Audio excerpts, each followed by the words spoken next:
Simply Secured, Elevating Cyber Careers is a podcast dedicated to the telling of real stories of cybersecurity practitioners. They are on the ground solving problems, leading teams, and building secure systems. Hosted by James McQuiggan at 35,000 feet, each episode features a honest, engaging conversation with someone whose work in cybersecurity might not make headlines, but makes a real impact. Hello there, and welcome to Simply Secured. I'm your host, James McQuiggan, at 35,000 feet. And in today's episode, we dive into the wonderful career of Kathy Chambers, who's a project manager at Antisyphon Training by Black Hills Information Security. Today, Kathy's going to share her unique transition from being a news producer to a cybersecurity professional and the skills that transferred along the way. She's going to share with us some important tips regarding community, the diverse backgrounds that we have in cybersecurity, and her passion for education and agriculture. So join us to hear Kathy's story, learn how you can leverage your current skills in the cybersecurity field. So please make sure you subscribe to this podcast, give it a like, and of course to the Simply Cyber Media Group. I hope you're seated comfortably and ready to go as we chat with Kathy here today. I'm Kathy Chambers, the project manager at Antisyphon Training at Black Hills Information Security. And what I do is work hard to bring cybersecurity training to people just getting into the industry or seasoned professionals. Ready for takeoff. Alrighty, well, welcome back to another fun episode. I am really excited to be chatting with our guest here today. The awesome, the wonderful, the ever chatty, gracious, and loving Kathy Chambers. Welcome, Kathy. It's so good to see you. So glad that you're here to join us today. Yeah, I'm excited to be here. James and I go, I want to say way back, maybe 2 years. I don't know if that's way back, but it's exciting to be here and exciting to be part of this new podcast. You know, it's funny when you say we go way back. We go way back to, I think, November 22nd, 2023. Oh, you have like an exact date. Oh, yeah. No, I keep track of all the people. No, it's on LinkedIn. Okay. You cheated. This is one of the things I love about LinkedIn. When you go into connection info and it gives your profile and your email, it gives you the date that you connected with that person.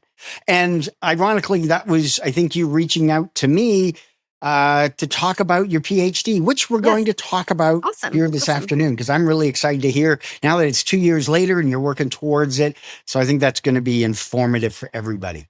But I like to start off with the show, not knowing how you got into cyber. You'll be able to share that story probably elsewhere, and other people have heard it maybe.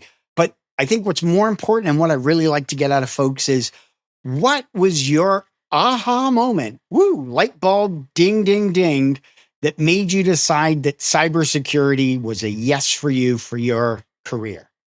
Yeah, so I was introduced to cybersecurity while working for a company called IT Pro TV.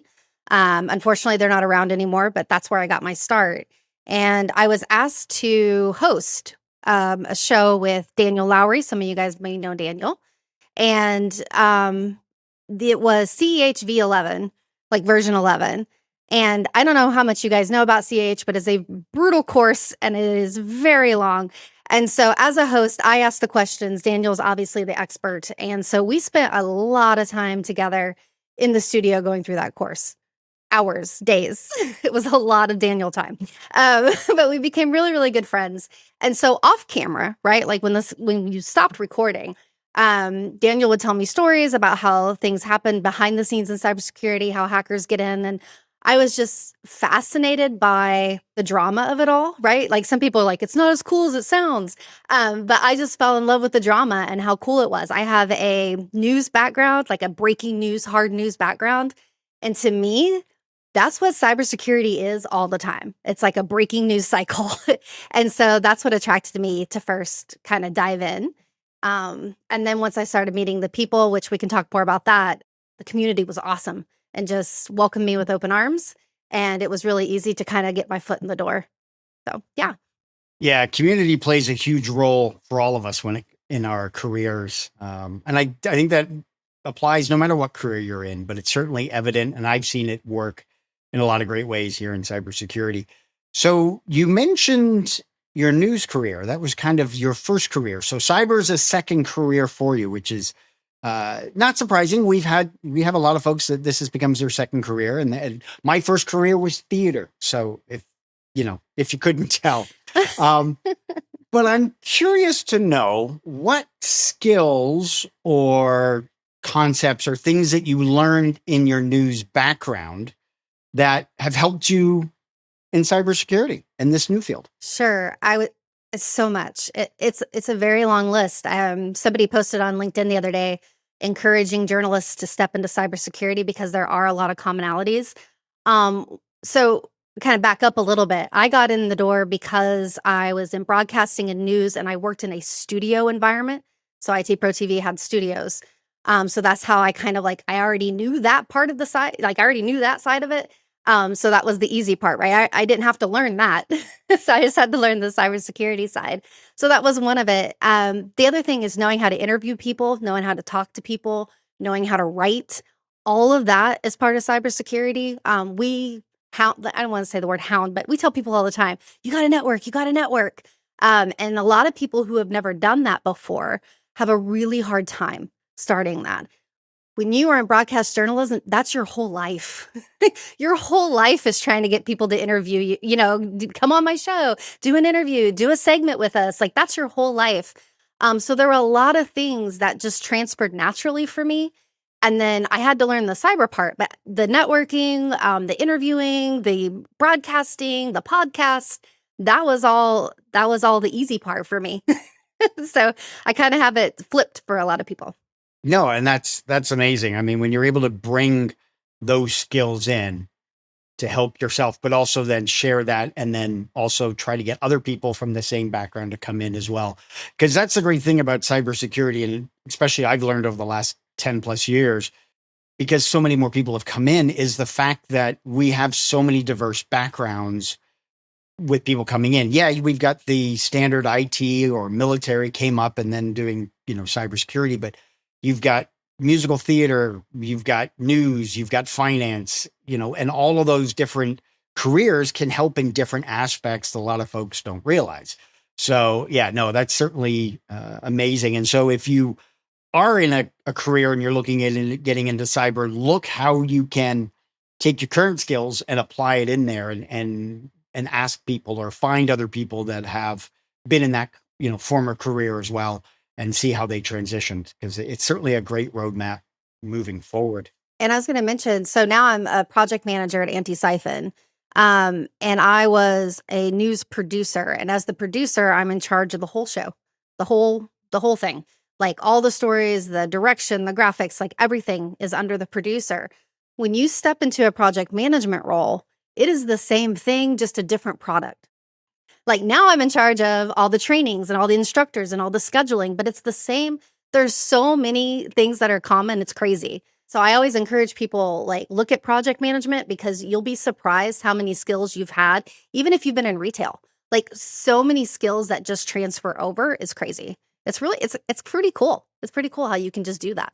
That is extremely fascinating and Yeah. very, very cool. And hopefully a lot of folks are able to find ways that they can transition that and leverage those skills over. You had mentioned about IT Pro, and unfortunately, sadly, a company that's no longer with us, but did a lot of great training, a lot of great information for so many folks. What I'm curious to know is, and I think when I first met you, there was a term that you said that I absolutely loved, and I'd already been using it, and I still use it to this day. And that's the concept of edutainers. Yes, edutainers. Yeah. I know personally myself, I consider myself an educator and an entertainer, because I get up on stage with my day job with Know Before. I go out and do presentations. I'm educating, empowering people, but then I'm edutaining. Some call it not, but I call it edutaining with my dad jokes that I like to throw into my presentations. But how do you see with your edutainers that you worked with, they being able to balance that entertainment with technical credibility, with either training sessions, webinars, or presentations? Yeah, 100%. So you're right. It was education and entertaining. They took it. So That's another job I had. I ended up becoming a manager of the edutainers. I always tell people I was Daniel's boss because that was fun to say. So the edutainment side is that just like you and I are talking right now, that is exactly how the training was. So it wasn't like technical, there were jokes thrown in and there were conversations, there was storytelling. And so it's not your boring PowerPoint. In fact, try really hard to stay away from slide. A lot of training companies do that. They just kill you with slides. And that's where the edutainment comes in because it makes people engaged and they want to listen to you. And every once in a while, you may laugh like crazy while you're learning. How dare you laugh while you're learning? But it was really cool. And I'll tell you, it takes a special person, right? Like to you, James, it comes naturally. But not all instructors are going to be like that, right? It takes a special person to kind of have that title. And I was really lucky to work with a lot of them. So it was cool. That's awesome. Yeah. For me, when I'm getting up and I deliver the presentation and I get to my first dad joke and it drops and I get applause, I'm like, okay, this is going to be good. When I get people to go, and I see the head drops, I'm like, yes, that's my fuel. That's what powers me. And I guess it would have been tricky when you're filming that and you deliver the humor, you don't get a response. It's very difficult to try to carry on. Well, you kind of do, because if I'm your host and you're actually funny, I will laugh. And if you're not funny, I make fun of you for not being funny. So it actually works. It actually works. Yeah. There's somebody there to balance it out. Yeah. Oh, well, that's good. Cool. That's always important. Yeah. So with managing what you're doing from the project management perspective and all these logistics, how are you staying organized and not getting burned out? Because I know some project managers out there struggle and have a tough time and stress and freak out. But what's your recipe? What's your secret? A few things. I love tools, right? So I have project management tools that I use to put things in to keep organized. The burnout's tough. I'm not gonna lie. I do a lot, right? So besides working full time, I also do things like this on the side. And then I'm working on my PhD, and I'm also a mom, and I'm also a wife. So burnout is real. I have learned as I get older and nearing 50, believe it or not, to actually take vacations and actually take breaks, and don't be afraid to take off. When I started working at Antisyphon, I was the new kid on the block. So like I was just working. And Zach Hill, which some of you may know him, he's like, take a day off. And I was like, okay. So even now I struggle with it. Like I try really hard in January, and I encourage everybody to do this, but literally in January, mark when you're going to take off during the year and then stick to it. Because if you don't plan it, it's never going to happen, because things are always going to come up and work will still be there when you get back. Nothing's going to change. Take the break, take the time. And I feel a little bit hypocritical saying that because I'm such a busy person, or I'm always working on something, but I have vacation coming up soon and I'm just counting down the days. But that's what I do to keep from burning out. But I'm not going to say I don't burn out. I still burn out. But I do make sure that I take the time, and then it's amazing because like when I come back, it's like I'm a whole new person and I have that energy again and I can put it right back into work. So. Yeah. I mean, I agree with you 100%. I have my vacation planned out for the year, but yeah, no, you have to plan those vacations. But I think also vacation's important, and family life, family first for me is always there. There's always got to be something that helps us recharge, something outside that's not the cybers, not in that world. What is it for you that's outside of the cybersecurity world that helps you reset or recharge? Couple of things. One, going to the beach. Like I literally love sitting there and just closing my eyes and hearing the waves. Like I love that. That's one of them. I also, and this isn't the most relaxing thing, but sometimes when I'm in that space of just relaxing, I think of all these new ideas and all these other things I'm going to do. And then I have to remind myself, like, why am I, like, I'm supposed to be relaxing? But it does kind of clear your head, to bring in some new ideas. That's the first one. Second of all, I have 2 kids that play travel sports. So we're on the road a lot, and yelling on the sidelines. I'm not the crazy mom. I'm not yelling negative things. It's all positive. But I am the mom on the sidelines, like yelling and really getting into it. And that's probably the only time I'm not thinking about work, because I love sports and I really get into it. So those 2 things, spending time with my kids and yelling, and going to the beach. Those are my 2 getaways. What would you say? I want to get back to the training aspects a little bit here. You've done a lot with training overall. You've got, on the Antisyphon, dealing with the training there and the different programs that you've got set up, plus what you've did at IT Pro.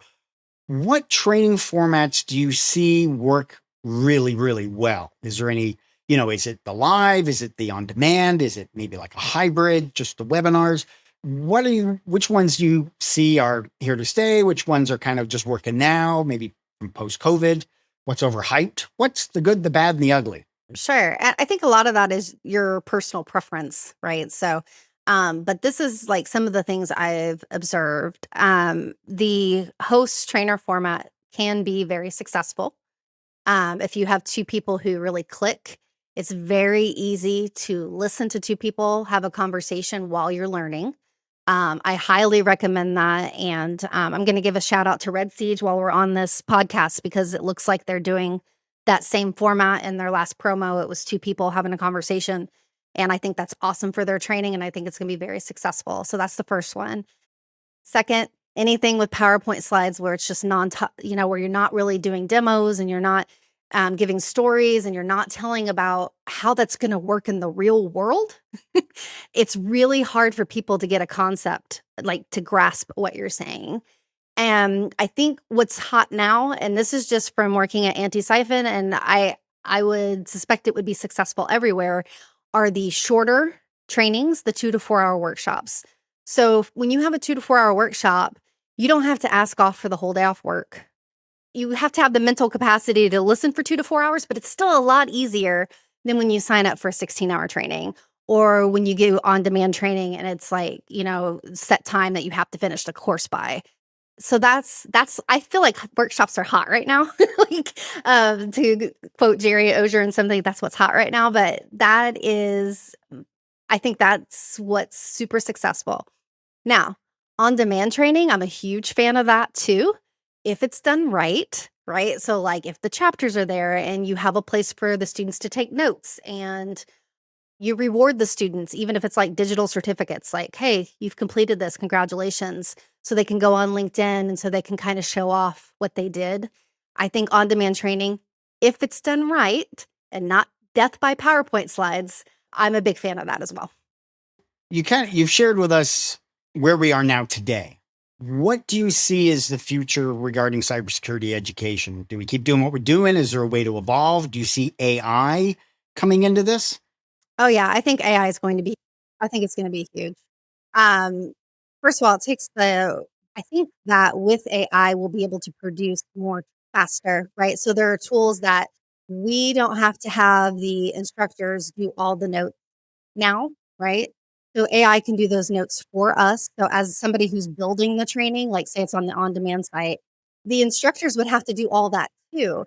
Well, all of that takes time, and time is money. And like you can't, produce all this content when you have all this stuff in the back end. AI, fortunately, has kind of taken that lift off for us, right? You run it through and they pull the notes for you.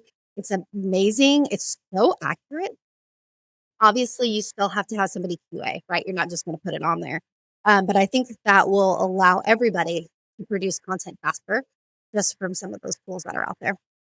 No, that's awesome. Yeah. And I know I've been using AI in other podcasts, generative AI you upload a WAV file and it gives you all kinds of marketing collateral, blogs, social media posts, that kind of stuff. And of course, a transcript. And of course, those are getting better. All the stuff that takes so long. That takes time and that can be Yeah. automated. And when that can be automated, and then we just have to spend the time to review it, which is a tenth of the time. Yeah, no, absolutely. We've talked a lot about education, but you yourself are on the other side of education as a student, and you're earning a PhD. God bless you. We're not worthy. But you're earning a PhD in a rather interesting field of agricultural education and communication. Now, that's very unique for somebody that's working in the cybersecurity field. So what drew you to that field? No, or was that there before cyber? That was there before cyber. That's also another story. So many, many years ago, during my stint as a news producer, it was 2008. market crash. Nobody was hiring. I was working for a sports TV station at the time. It shut down. We were all out of work. And so I send out like an SOS email. This is when you just emailed people. I send out this email and I'm like, who can help me? Like, I just lost my job. So I emailed all of my friends from college, and somebody wrote back. They said, how do you feel about agriculture? And I said, I don't know how I feel about agriculture. I grew up in a really small town of 6,000 people, and there was agriculture all around me, but I myself didn't live on a farm. My family's not farmers. That was so foreign to me. I'm a pretty confident person. And I said, well, I can figure it out. Like, if I get the opportunity. I applied for the job, and it was a news producer reporter for an agricultural TV show. Just how I got into cyber. I'm telling you, this TV route has really helped me out. And so it was for the Oklahoma State University in Stillwater, Oklahoma. And they flew me down, and it was like a very long, 1 or 2 day interview. And, they even asked how do you think you can do this? And I said the same thing. Well, I already have the technical skills and I know how to produce. I know how to write a story. I just have to learn the agricultural side of it. And so I did, and I loved it. It was a fantastic job. And that was many years ago. And I always remember how much I loved it, how much I loved being in it. Fast forward a lot more years, and I end up at IT Pro TV, and I wanted to go back and get my PhD. And I'm like, what am I going to get my PhD in? I really love cyber, but I really miss agriculture. And come to find out, agriculture is just like any other business. And they're struggling with cybersecurity practices as well. And so I contacted my friend at the University of Florida, and I said, hey, I would love to get an agricultural degree. How do you think it would go over well if I worked in cybersecurity? And she's like, that's so hot right now. And so I was like, awesome. So I wrote up, and I ended up getting accepted. And so that's what I've been working on, is cybersecurity and agriculture. And so it's kind of like my life has come full circle, and I'm getting to do two things I really love. I'm still in that community, and I'm still in this community, and it's worked out really well. Awesome. So agriculture is a very interesting industry in itself. I came out of the energy sector, industrial control systems, critical infrastructure, and fully aware of how interconnected it is, and how do I say this nicely, how challenging it is to keep that environment secure from the different attacks and everything else. But from as you're seeing with cybersecurity and agriculture, how vulnerable do you think that sector is overall? Are they protected? Are they okay? Because they've got precision equipment, maybe not on a global scale of, you tamper with a water supply or shut off power to a city. But if you damage enough farming equipment, that could hinder our ability to export whatever. So where do you see are the challenges in the agricultural cybersecurity field? So my research is on the individuals themselves, the farmers themselves. And there was a huge push not long ago for farmers to jump into the technology age, like jump in, use AI, use what you can to produce faster, right? To farm faster. You have machines that can do it for you. And you have, so people who aren't aware, because if you've never been in agriculture, or you've never even crossed your mind, I don't think people are aware of the technology they're using. So one of the pieces of technology they use is drones, and they fly the drones over the crops, and those drones detect where there are diseases, so the farmers can take care of it quicker. Some of these are like thousands of acres, right? You can't just go, you can. That's what they used to do. It's just go walk and look for but it detects it for them. It's just amazing. And so there's this huge push, and they're telling all these farmers, invest in technology, invest in technology. It never was there, and this isn't going to surprise you, anything about cybersecurity, anything about protecting all of the stuff that they're being pushed to do so they can be at the top of their game. And so right now, they are the 7th most attacked critical infrastructure. And I don't want to mess up their name. ISEC.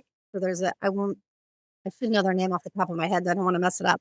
But they're the ones that have done all the statistics for this, which is amazing because it happened right around when I was entering my PhD. And I was like, thank you for doing all these statistics. And so at first, I thought the worst. I was like, oh my gosh, they're trying to target our food supply. Like, the adversaries are like coming after us. And that's not really what they were doing. They are picking the easiest target. So the farmers are the easiest target. And ransomware is crazy, right? That is where they're being attacked, is the ransomware. Because like I said, farming is a business just like any other business, right? They have, clients' information on their computers. They're, distributing their food to different clients. And so they get ransomware attacks just like any other business. So they're very vulnerable, to answer your question. So my research is, where is the problem? And then at the end, developing education, much like you do with cybersecurity awareness, but for agriculture.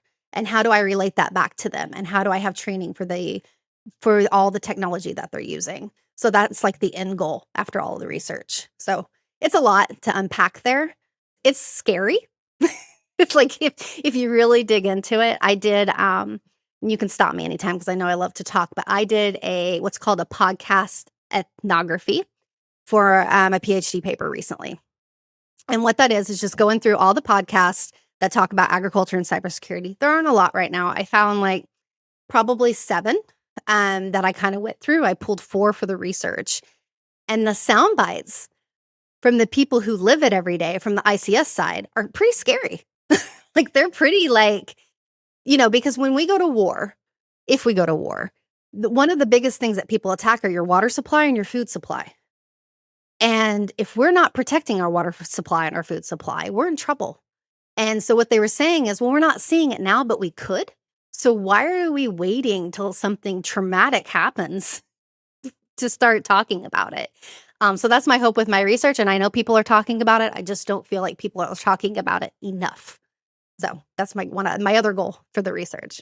It's kind of like the notion, and you and I both live here in Florida. It's kind of hard to get homeowners insurance once the hurricanes come through. 100%. You need to have it ahead of time. I mean, Right. It's a given that you have homeowners insurance for other reasons, but from a hurricane perspective, there's no point in going out and buying the wood the day the hurricane's showing up to board up your house. You need to have that ahead of time. You need to have it cut, prepped. You talked about security awareness, kind of passion of mine. We almost need, and don't mind the pun, but we almost need like field CISOs or farmyard CISOs that can go around and work with the farmers and kind of provide, because it sounds like it doesn't need to be a full-time job for the farmers. They just need, I may be wrong, and enlighten me if I am, is they need some awareness. They need some understanding of what the dangers are, and then someone to take care of their email, their electronics, their technology that they've got. We won't get into John Deere tractors because I know that's another fun story in itself. But yeah, with all that technology, it's kind of like, if the federal government or the state government had somebody or a team of people that could go around and help these farmers, help protect our food chain, that could go a long way in making it a little easier on the farmers, I would imagine. Yeah. And so part of another part of the research, because, dissertations are huge, is the training to be built for extension agents. So extension agents are in every single state where there is a land grant university. So here in Florida, University of Florida is a land grant university. So there is an extension agent in every single county in Florida. So one of the goals is, can we make this cybersecurity training and train the extension agents, and the extension agents go out and train the farmers? Is that possible? I think it's possible. Extension agents are very smart folks. They've all been to college. They all very passionate about the field, pun intended. So can they be the ones that are like the advocates going out and helping? And there are people, it is tied up in the legislature, also not surprising, asking for cybersecurity insurance, asking for helps for the small town farmer, and it just hasn't went anywhere yet.